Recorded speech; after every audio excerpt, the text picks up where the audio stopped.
여러분, 잠시 상상해 보시겠어요? 올해 72살이 되신 김 씨 할아버지의 어느 날 아침입니다. 오전 7시 30분, 김 씨는 평소처럼 일어나 밥상 앞에 앉으셨습니다. 그런데 그날따라 밥 한 술 뜨기가 그렇게 어려웠다고 합니다. 왜냐고요? 아내가 며칠 전부터 무릎이 안 좋다며 병원에 한번 가봐야겠다고 했거든요. 그런데 통장을 열어보니 이번 달 생활비도 빠듯한 상황이었습니다. 60평생 누구보다 성실하게 살아오신 분입니다. 자식 3명을 다 키워서 결혼시키고 평생 회사에 충성하며 살아오셨죠. 그런데 그 모든 시간이 지나고 남은 건 작은 전세 아파트 하나와 매달 들어오는 얼마 안 되는 연금이 전부였습니다. 여러분, 혹시 이런 이야기가 남의 이야기로만 들리시나요? 오늘 제가 드릴 말씀은 어쩌면 우리 모두가 외면해왔던 진실에 대한 이야기입니다. 그건 바로 나이가 들수록 돈이 얼마나 중요한지, 그리고 왜 우리는 그 사실을 너무 늦게 깨닫게 되는지에 대한 이야기입니다. 젊을 때는 누구나 이렇게 말합니다. 돈이 인생의 전부는 아니다. 맞는 말입니다. 저도 그렇게 생각합니다. 그런데 말이죠. 40이 넘고 50이 넘고 60을 지나면서 우리는 점점 이런 생각을 하게 됩니다. 돈이 전부는 아니지만 돈이 없으면 정말 많은 것이 무너지는구나. 오늘 이 영상을 끝까지 보신다면 여러분은 3가지를 얻으실 수 있습니다. 첫째, 노년에 돈이 없을 때 실제로 어떤 일들이 벌어지는지 그 생생한 현실을 알게 되실 겁니다. 둘째, 돈이 우리에게 진짜로 주는 것이 무엇인지 그 본질을 깨닫게 되실 겁니다. 셋째, 그리고 가장 중요하게 지금이라도 늦지 않은 현실적인 준비 방법을 손에 쥐고 가실 수 있습니다. 그럼 시작해 보겠습니다. 편안하게 차 한 잔 드시면서 끝까지 함께 해주세요. 먼저 한 가지 질문을 드리고 싶습니다. 여러분은 20대, 30대 시절의 돈에 대해서 어떤 생각을 가지고 계셨나요? 저는 가끔 옛날 사진을 들춰볼 때마다 그 시절의 제 모습이 떠오릅니다. 정말이지 그때는 돈이라는 것을 너무 가볍게 봤던 것 같습니다. 친구들과 어울리면서 한 끼에 몇만 원짜리 식사를 하고 좋아하는 옷이 있으면 큰 고민 없이 사고 신용카드 한도가 늘어나면 마치 내가 부자가 된 것처럼 으쓱했죠. 그때 우리에게 돈이란 무엇이었습니까? 그저 즐거움을 사기 위한 수단이었습니다. 멋진 식당, 새 옷, 가끔의 여행, 친구들과의 술자리. 돈은 그런 것들을 가능하게 해주는 도구일 뿐이었습니다. 그런데 40을 넘기면서 무언가가 조금씩 달라지기 시작합니다. 아이들이 점점 커지죠. 학원비가 들어가고 교복비가 들어가고 어느 순간부터는 대학 등록금이라는 큰 산이 눈앞에 보입니다. 거기에 부모님은 점점 연로해지시고 병원 출입이 잦아지십니다. 본인도 모르는 사이에 흰머리가 늘고 어딘가 한 군데씩 아프기 시작합니다. 이때부터 돈에 대한 생각이 바뀌기 시작합니다. 돈은 더 이상 즐거움의 수단이 아니라 책임의 무게가 됩니다. 그런데 진짜 변화는 그 다음에 옵니다. 50을 넘기고 60을 향해 가면서 말입니다. 이때 우리가 돈에 대해서 느끼는 감정은 이전과는 완전히 다릅니다. 그건 바로 두려움입니다. 여러분, 혹시 이런 경험 있으신가요? 밤에 잠자리에 누웠는데 갑자기 가슴이 답답해지면서 이런 생각이 드는 거죠. 내가 만약에 일을 못하게 되면 어떻게 되지? 큰 병에 걸리면 어떻게 되지? 자식들한테 짐이 되면 안 되는데 그럴 돈은 있나? 이런 생각은 젊을 때는 절대로 들지 않습니다. 왜냐하면 젊을 때는 시간이 무한해 보이거든요. 앞으로 벌 시간이, 회복할 시간이, 다시 시작할 시간이 충분해 보입니다. 그런데 나이가 들수록 우리는 깨닫게 됩니다. 시간이 한정되어 있다는 것을. 그리고 그 한정된 시간 안에서 우리가 모을 수 있는 돈도 한정되어 있다는 것을요. 여기서 한 분의 이야기를 잠깐 드리겠습니다. 58살에 명예퇴직을 하신 김 부장님이 계셨습니다. 30년을 한 회사에서 일하시고 마지막에는 부장 자리까지 올라가셨던 분입니다. 퇴직금도 꽤 받으셨고 평소에 절약하셔서 모아둔 돈도 있으셨죠. 처음 1년 동안은 인생이 너무 행복했다고 합니다. 평생 일만 하셨으니까요. 아내와 여행도 다니시고 친구들과 운동도 하시고 손주들 보러 자주 가시고 그야말로 인생의 황금기였습니다. 그런데 1년이 지나고 나서 통장을 열어보셨답니다. 그리고 한참을 멍하니 계셨다고 합니다.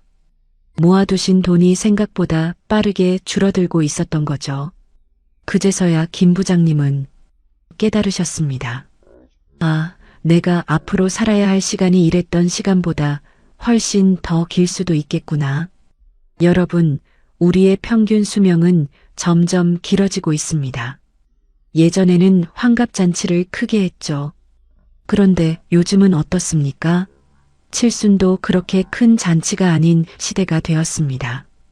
어떤 분들은 100세까지 사시는 분들도 많아지고 있습니다. 그런데 문제는 우리가 일할 수 있는 시간은 그만큼 길어지지 않았다는 겁니다. 평균적으로 우리는 60 전후로 은퇴를 합니다. 그렇다면 은퇴 이후에도 짧게는 20년, 길게는 40년을 더 살아야 한다는 뜻이 됩니다. 이걸 한번 곰곰이 생각해 보세요.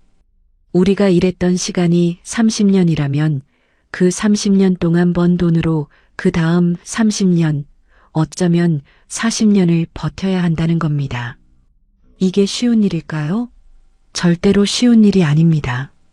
그리고 진짜 무서운 사실 한 가지를 말씀드리려고 합니다.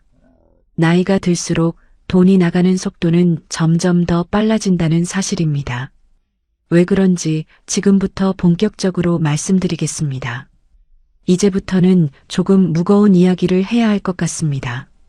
노년에 돈이 없을 때 실제로 우리 삶에 어떤 일들이 벌어지는지에 대한 이야기입니다. 이건 누구도 쉽게 꺼내지 않는 이야기입니다. 그런데 외면한다고 해서 그 현실이 사라지는 건 아니죠. 오히려 미리 알아둬야 미리 준비할 수 있습니다. 여러분, 솔직히 말씀드려도 될까요? 부모와 자녀의 관계는 돈 앞에서 정말로 미묘해집니다. 우리가 한창 자녀를 키울 때를 떠올려 보세요. 그때 우리는 아이들에게 정말 모든 것을 다 줬습니다. 좋은 옷, 좋은 학원, 좋은 대학 등록금, 그리고 결혼할 때는 집을 마련해 주기 위해 평생 모은 돈을 다 쓰는 분들도 많으시죠. 그런데 그렇게 다 주고 나서 정작 우리가 늙어서 도움이 필요할 때가 되면 어떻게 될까요? 여기서 정말 마음 아픈 이야기를 하나 들려드리고 싶습니다. 제가 들었던 어떤 어르신은 자녀 2명을 결혼시키시면서 본인이 가지고 계셨던 작은 아파트까지 팔아서 자녀들의 집 마련을 도와주셨습니다. 그리고 본인은 작은 월세방으로 옮기셨죠. 내 자식들이 잘 살면 그걸로 됐다라고 말씀하시면서요. 그런데 이른이 넘으시고 몸이 아파지면서 자녀들에게 도움을 요청해야 하는 상황이 됐습니다. 그때 어르신이 받으신 반응은 우리가 기대하는 것과는 많이 달랐다고 합니다. 자녀들이 부모를 사랑하지 않아서 그럴까요? 절대로 아닙니다. 자녀들도 그들 나름의 삶이 있고 그들 나름의 빚이 있고 그들 나름의 자녀가 있기 때문입니다. 여기서 우리가 깨달아야 할 것이 있습니다. 우리가 자녀에게 모든 것을 다 주고 빈손이 되면 자녀들에게 짐이 되거나 아니면 서로 어색해지거나 둘 중 하나의 길로 가게 될 가능성이 높다는 것입니다. 물론 효성스러운 자녀도 많습니다. 그러나 문제는 우리가 자녀의 효도에 기대어 노후를 설계할 수 없다는 점입니다. 이것도 정말 가슴 아픈 이야기입니다. 젊을 때는 친구들과 만나면 누가 돈을 더 내든 덜 내든 그게 별로 중요하지 않았습니다. 그런데 나이가 들어 모두가 은퇴하고 나면 상황이 조금 달라집니다. 동창회를 한번 떠올려 보세요.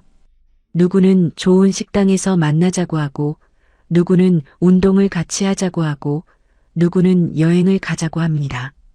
그런데 통장이 빠듯한 사람은 어떻게 해야 할까요? 처음에는 핑계를 댑니다. 그날은 좀 바빠서, 몸이 좀 안 좋아서, 다음에 가지 뭐. 그러다 보면 어느 순간 모임에서 자연스럽게 멀어지게 됩니다. 친구들이 일부러 따돌리는 게 아닙니다. 그저 함께 어울리기 어려운 상황이 되어버린 거죠. 그리고 더 슬픈 건 그렇게 멀어진 친구들과의 관계는 다시 회복하기가 정말 어렵다는 것입니다. 여러분, 노년의 외로움이 얼마나 무서운지 아시죠? 사람은 혼자서는 살 수 없습니다. 특히 나이가 들수록 사람의 온기가 더 필요해집니다. 그런데 그 사람의 온기를 누릴 수 있는 가장 기본적인 조건이 어쩌면 작은 돈일 수 있다는 사실. 이것이 우리가 외면해온 현실입니다. 이건 정말 피할 수 없는 문제입니다. 우리 몸은 정직합니다. 나이가 들면 어디 한 군데가 반드시 신호를 보냅니다. 무릎이 아프고 허리가 아프고 어깨가 아프고 눈이 침침해지고 귀가 잘 안 들리고 그리고 어느 날은 큰 병이 찾아올 수도 있습니다. 병원에 가야 할 때 통장 잔고를 먼저 떠올려야 한다면 그건 정말 가슴 아픈 일입니다. 그런데 더 안타까운 건 통장 잔고 때문에 치료를 미루거나 망설이는 분들이 적지 않다는 사실입니다. 우리나라가 의료보험이 잘 돼 있다고 하지만 그래도 본인 부담금이라는 게 있고 비급여 항목이라는 게 있습니다. 큰 수술 한 번에 평생 모은 돈이 흔들릴 수도 있습니다. 그리고 또 한 가지, 병원에 가는 것도 결국 누군가의 도움이 필요한 경우가 많습니다. 자녀가 데려다 줘야 하고 간병인을 써야 할 수도 있습니다. 그 모든 것이 다 돈입니다. 어쩌면 가장 깊은 곳에 있는 문제입니다. 오랫동안 함께 살아온 부부 사이에도 돈은 큰 영향을 미칩니다. 평생 서로를 위해 살아온 부부가 노년에 경제적으로 어려워지면 그동안 쌓아왔던 신뢰와 정이 흔들리기도 합니다. 왜 그때 그 돈을 그렇게 쓴 거예요? 당신이 그때 좀 더 모았어야지. 내가 그렇게 말렸는데. 이런 말들이 오가기 시작하면 부부관계는 점점 차가워집니다. 그리고 그런 차가움 속에서 노년을 보내야 한다면 그건 정말 안타까운 일이 될 겁니다. 여기서 잠깐 두 부부의 이야기를 비교해서 들려드리고 싶습니다. 두 부부 모두 비슷한 직장에서 비슷한 월급을 받으며 평생을 보냈습니다. 두 부부 모두 자녀를 키우고 결혼시켰습니다. 그런데 65이 된 지금 두 부부의 삶은 너무나 달랐습니다. 첫 번째 부부는 평생 알뜰하게 살았습니다. 좋은 차도 안 타고 화려한 옷도 안 입고 그저 매달 조금씩 모으는데 집중했습니다. 그리고 자녀가 결혼할 때도 그들이 도와줄 수 있는 만큼만 도와주고 나머지는 본인들의 노후를 위해 남겨두었습니다. 두 번째 부부는 정반대였습니다. 좋은 차를 타고 좋은 옷을 입고 자녀들에게 모든 것을 다 해주려고 했습니다. 자녀의 결혼 자금도 모두 부담해주고 손주들 학원비까지 다 챙겨주었습니다. 지금 두 부부는 어떻게 살고 있을까요? 첫 번째 부부는 매달 들어오는 작은 연금과 모아둔 돈으로 한 달에 한 번씩 두 분이 가까운 곳으로 여행을 다니십니다. 가끔 손주들에게 용돈도 주시고 친구들과 식사도 하시고 큰 욕심 없이 평온하게 사십니다. 두 번째 부부는 자녀들에게 매달 생활비를 받아 사십니다. 자녀들도 처음에는 잘해드렸지만 점점 부담을 느끼기 시작했고 부부 사이도 예전 같지 않다고 합니다. 여러분, 똑같이 시작한 두 부부의 인생이 왜 이렇게 달라졌을까요? 그건 단순히 돈을 더 모았다는 차이가 아닙니다. 그건 바로 돈에 대한 생각의 차이였습니다. 자, 이제부터는 돈이 우리에게 진짜로 무엇을 주는지 그 본질에 대해 이야기해 보겠습니다. 잠시 한 가지 질문을 드리고 싶습니다. 돈이란 도대체 무엇일까요? 많은 분들이 돈을 종이로 생각하십니다. 또는 통장에 찍힌 숫자라고 생각하시죠. 그런데 사실 돈은 그것보다 훨씬 더 깊은 의미를 가지고 있습니다. 돈의 진짜 정체는 무엇이냐? 바로 선택권입니다. 여러분, 이 말을 잘 들어보세요. 돈이 있다는 건 단순히 무언가를 살 수 있다는 뜻이 아닙니다. 돈이 있다는 건 내가 원하는 것을 선택할 수 있다는 뜻입니다. 반대로 말하면 돈이 없다는 건 선택권이 없다는 뜻입니다. 내가 원하든 원하지 않든 그저 주어진 상황을 받아들여야 한다는 뜻입니다. 이게 무슨 뜻인지 구체적으로 풀어보겠습니다. 첫째, 돈은 건강을 지킬 권리입니다. 몸이 아플 때 어느 병원에 갈 것인지, 어떤 의사에게 진료를 받을 것인지, 어떤 치료를 받을 것인지, 이 모든 것은 결국 돈과 연결되어 있습니다. 물론 우리나라 의료 시스템이 좋아서 기본적인 치료는 모두 받을 수 있습니다. 그러나 더 좋은 치료, 더 빠른 치료, 더 편안한 회복은 결국 돈이 있을 때 더 수월합니다. 또 하나 건강을 미리 챙기는 것도 돈입니다. 정기 검진을 받고 좋은 음식을 먹고 운동을 위한 시설을 이용하고 이 모든 것이 돈을 필요로 합니다. 둘째, 돈은 시간을 누릴 권리입니다. 이게 무슨 말이냐고요? 잘 들어보세요. 돈이 없으면 우리는 늙어서도 일을 해야 합니다. 무릎이 아파도, 허리가 굽어도, 눈이 침침해도 일을 해야 합니다. 왜냐하면 생활비를 벌어야 하니까요. 반면에 돈이 있으면 우리는 일을 선택할 수 있습니다. 일을 하더라도 즐거움을 위해 할 수 있습니다. 일하는 시간을 줄이고 좋아하는 사람들과 보내는 시간을 늘릴 수 있습니다. 손주들과 함께 보내는 시간, 배우자와 여행 가는 시간, 친구들과 차 한잔하는 시간. 이 모든 시간은 사실 돈이 있어야 더 마음 편히 누릴 수 있는 시간입니다. 셋째, 돈은 거절할 권리입니다. 이건 정말 중요한 이야기입니다. 여러분, 살다 보면 마음에 걸리는 부탁을 받을 때가 있죠. 그런데 돈이 있으면 그 부탁을 정중하게 거절할 수 있습니다. 돈이 없으면 거절할 여유조차 사라집니다. 예를 들어 자녀가 사업을 한다고 돈을 빌려달라고 합니다. 그게 정말 무모한 사업인 걸 알면서도 돈이 충분히 없는 부모는 어떻게 해야 할까요? 거절하면 자녀가 서운해할 것 같고 도와주자니 본인의 노후가 위태로워집니다. 또는 친척이 보증을 서달라고 합니다. 거절하기가 너무 어색합니다. 그런데 만약 내가 경제적으로 여유롭다면 정중하게 거절하기가 훨씬 쉬워집니다. 돈은 우리에게 인생에서 가장 중요한 권리 중 하나를 줍니다. 그건 바로 정중하게 아니요라고 말할 수 있는 권리입니다. 넷째, 돈은 자녀에게 짐이 되지 않을 권리입니다.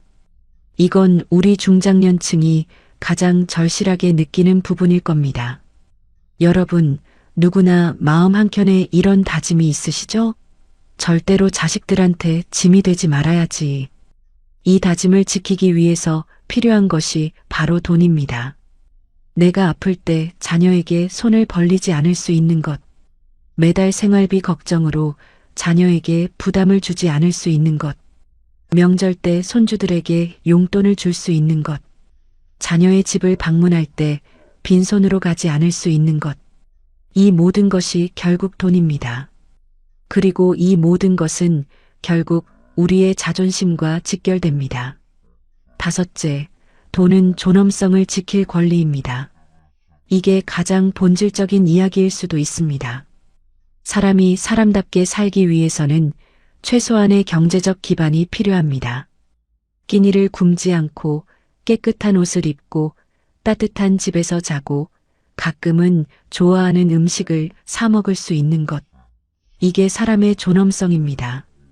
나이가 들수록 우리는 이 존엄성에 더 민감해집니다. 왜냐하면 우리가 평생 쌓아온 자존심이 있기 때문입니다. 평생 누구에게 손 벌리지 않고 살아왔는데 늙어서 누군가에게 손을 벌리는 상황이 된다면 그건 정말 가슴 아픈 일이 될 겁니다.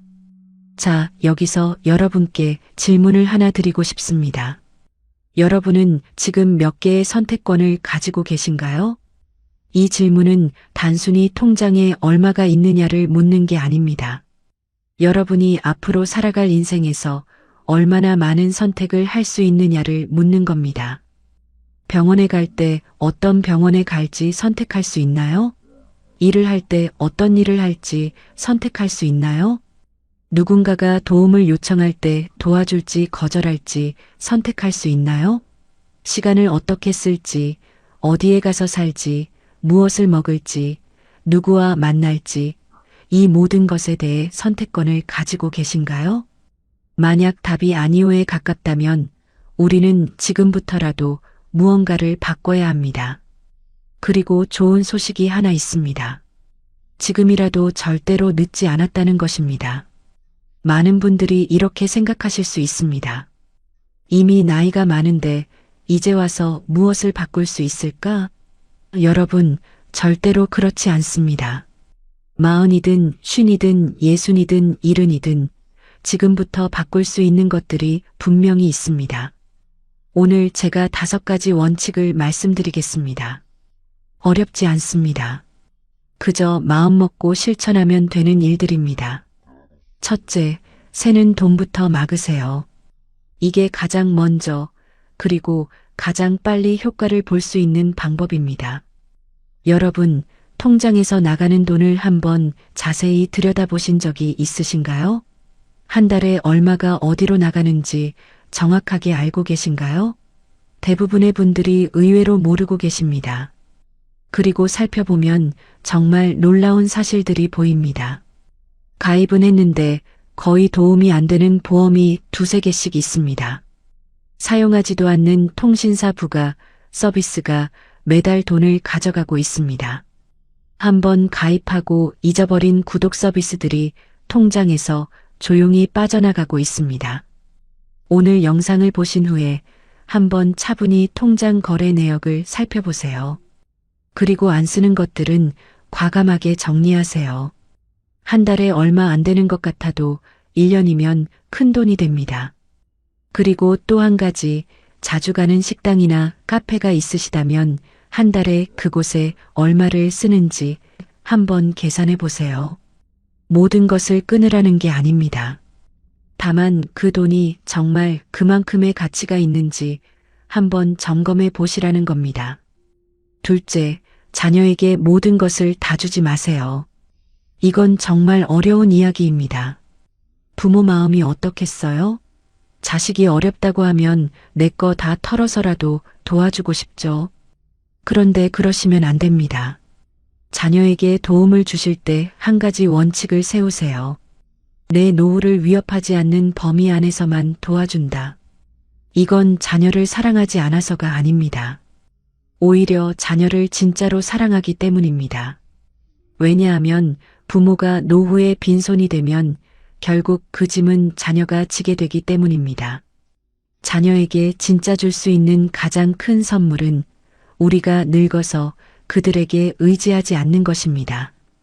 우리가 우리 힘으로 노후를 살아내는 모습, 그게 자녀에게 줄 수 있는 가장 큰 유산이 될 겁니다.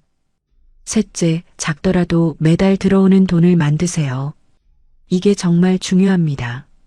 한 번에 큰 돈이 들어오는 것보다 매달 작게라도 꾸준히 들어오는 돈이 훨씬 더 안정감을 줍니다. 연금이 가장 대표적이죠. 국민연금, 개인연금, 퇴직연금, 이런 것들이 매달 들어오면 생활에 큰 안정감이 생깁니다.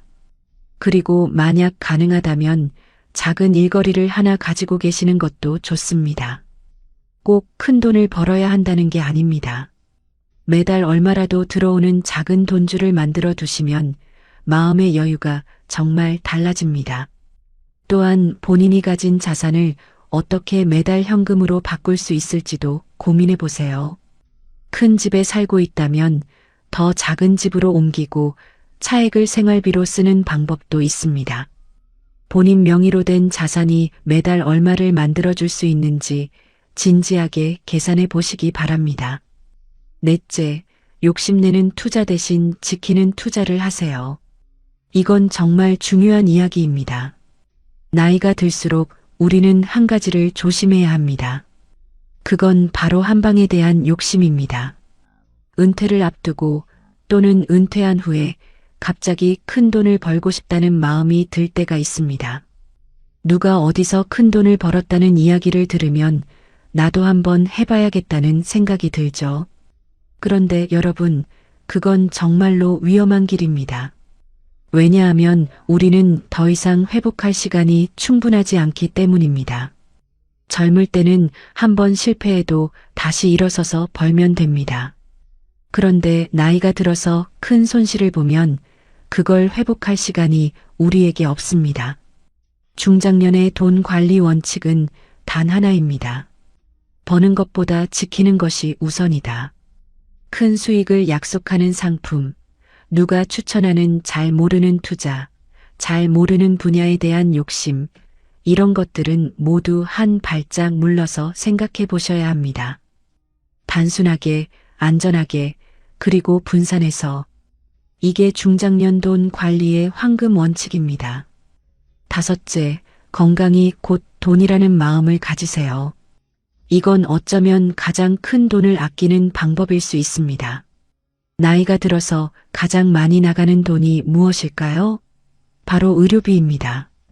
그리고 그 의료비는 우리가 미리 건강을 챙기느냐, 그렇지 않느냐에 따라서 어마어마하게 달라집니다. 매일 30분 걷기, 술 줄이기, 담배 끊기, 정기 검진 받기, 잘 자고 잘 먹기. 단순한 것들을 꾸준히 실천하시면 미래에 큰 의료비를 아낄 수 있습니다. 여러분, 건강한 노년이야말로 가장 큰 자산입니다. 아무리 통장에 돈이 많아도 몸이 아프면 그 돈을 제대로 쓰지도 못합니다. 반대로 건강하면 작은 돈으로도 충분히 행복하게 살 수 있습니다. 자, 5가지 원칙을 말씀드렸습니다. 다시 한번 정리해드리면, 새는 돈 맡기, 자녀에게 모든 것을 다 주지 않기, 매달 들어오는 돈 만들기, 지키는 돈 관리하기, 건강 챙기기. 이 5가지만 잘 지키셔도 우리의 노후는 분명히 달라질 겁니다. 그런데 여러분, 여기서 한 가지 짚고 넘어가야 할 것이 있습니다. 돈이 중요하다고 해서 돈이 전부는 아니라는 사실입니다. 지금까지 돈이 얼마나 중요한지에 대해서 말씀드렸습니다. 그런데 여러분, 한 가지 꼭 짚고 넘어가고 싶은 게 있습니다. 돈이 중요하다는 말이 돈이 전부라는 말은 절대로 아닙니다. 오히려 저는 이 말씀을 드리고 싶습니다. 돈에만 매달리지 않을 때 우리는 돈보다 훨씬 더 큰 것을 이룰 수 있습니다. 여러분, 이런 어르신을 생각해 보신 적 있으신가요? 통장에 돈은 많은데 옆에 사람이 없는 어르신. 자녀들도 자주 안 오고 친구들과의 관계도 끊겨 있고 배우자와도 대면대면한 그런 분들 말입니다. 반면에 통장에는 큰 돈이 없지만 항상 주변에 사람이 많은 어르신도 계십니다. 자녀들이 자주 찾아오고 친구들과 매주 만나고 동네에서 인심이 좋다고 소문난 그런 분들. 여러분이 보시기에 두 분 중 누가 더 행복한 노후를 보내고 계실까요? 답은 굳이 말씀드리지 않아도 아실 겁니다. 돈은 우리에게 선택권을 줍니다. 그건 분명한 사실입니다. 그러나 그 선택권으로 무엇을 살 것인지는 결국 우리 자신에게 달려 있습니다. 좋은 음식을 사고, 좋은 옷을 사고, 좋은 차를 사는 것도 가능합니다. 그러나 그것보다 훨씬 더 가치 있는 것들이 있습니다. 첫째는 사람입니다. 친구, 이웃, 이런 사람들과의 관계는 돈으로 살 수 없는 보물입니다. 그런데 이 관계도 우리가 가꾸어야 유지됩니다. 자녀들에게 가끔 전화 한 통 하시고, 친구들에게 안부 인사 한번 보내시고, 이웃에게 따뜻한 말 한마디 건네시고, 이런 작은 행동들이 나중에 우리에게 가장 큰 자산이 되어 돌아옵니다. 둘째는 시간입니다. 돈을 모으는 것도 중요하지만 시간을 의미 있게 쓰는 것도 그만큼 중요합니다. 매일 똑같은 일상이라도 그 안에서 작은 행복을 찾는 연습, 좋아하는 책 한 권 읽는 시간, 좋아하는 음악 듣는 시간, 산책하면서 자연을 느끼는 시간. 이런 시간들이 우리의 노년을 풍요롭게 만들어줍니다. 셋째는 마음의 평화입니다. 돈이 아무리 많아도 마음이 불안하면 행복할 수 없습니다. 반대로 돈이 적어도 마음이 평화로우면 행복할 수 있습니다. 그래서 노년의 가장 큰 과제는 마음을 다스리는 일일 수도 있습니다. 욕심을 줄이고 비교를 멈추고 가진 것에 감사하는 마음. 이것이 진짜 노년의 부자가 되는 길입니다. 여러분, 진짜 부자 노인과 가짜 부자 노인의 차이가 무엇인지 아시나요? 진짜 부자 노인은 통장에 돈이 있고 옆에 사람이 있고 마음에 평화가 있는 분입니다. 가짜 부자 노인은 통장에는 돈이 있지만 옆에는 사람이 없고 마음에는 불안이 가득한 분입니다. 우리가 되고 싶은 모습은 분명히 첫 번째일 겁니다. 그래서 저는 오늘 이 영상의 마지막에 이 말씀을 꼭 드리고 싶습니다. 돈을 모으세요. 그러나 돈만 모으지는 마세요. 돈을 모으면서 동시에 사람도 모으고 추억도 모으고 건강도 모으고 마음의 평화도 모으세요. 그렇게 하실 때 우리는 진짜로 행복한 노년을 맞이할 수 있을 겁니다. 자, 오늘 정말 긴 시간 동안 함께 해주셔서 감사합니다. 마지막으로 오늘 이야기를 정리해 드리겠습니다. 오늘 우리는 3가지 큰 이야기를 나눴습니다. 첫째, 나이가 들수록 돈은 단순한 종이가 아니라 우리의 선택권이라는 사실입니다. 건강을 지킬 권리, 시간을 누릴 권리, 거절할 권리, 자녀에게 짐이 되지 않을 권리, 그리고 존엄성을 지킬 권리. 이 모든 것이 돈과 연결되어 있습니다. 둘째, 노년에 돈이 없을 때 우리는 자녀와의 관계, 친구와의 관계, 부부 사이, 그리고 건강까지 모든 면에서 어려움을 겪게 됩니다. 이건 외면한다고 사라지는 현실이 아닙니다. 셋째, 그러나 지금부터라도 우리가 실천할 수 있는 5가지 원칙이 있습니다. 새는 돈 맡기, 자녀에게 모든 것을 다 주지 않기, 매달 들어오는 돈 만들기, 지키는 돈 관리하기, 그리고 건강 챙기기. 여러분, 오늘 영상을 끝까지 보신 것만으로도 큰 결심을 하신 겁니다. 그러나 영상을 보는 것에서 멈추시면 안 됩니다. 오늘 당장 한 가지만 실천해 보세요. 통장 거래 내역을 열어보시는 겁니다. 그리고 지난 한 달 동안 어디에 얼마가 나갔는지 차분히 살펴보세요. 그것만으로도 여러분의 노후는 분명히 달라지기 시작합니다. 여러분, 마지막으로 한 가지 부탁이 있습니다. 여러분이 가장 후회하는 돈 습관은 무엇인가요? 또는 여러분이 정말 잘했다고 생각하는 돈 습관은 무엇인가요? 댓글로 남겨주시면 저와 다른 시청자분들에게 큰 도움이 될 것 같습니다. 그리고 다음 영상에서는 또 하나 중요한 이야기를 준비했습니다. 바로 자녀에게 절대로 물려주지 말아야 할 5가지에 대한 이야기입니다. 우리가 자녀를 위한다고 하는 행동이 사실은 자녀를 힘들게 하는 행동일 수도 있다는 그런 깊은 이야기입니다. 다음 영상을 놓치지 않으시려면 구독과 좋아요, 그리고 알림 설정까지 꼭 부탁드리겠습니다. 오늘도 시청해 주셔서 진심으로 감사합니다. 여러분의 건강하고 행복한 노후를 진심으로 응원하겠습니다.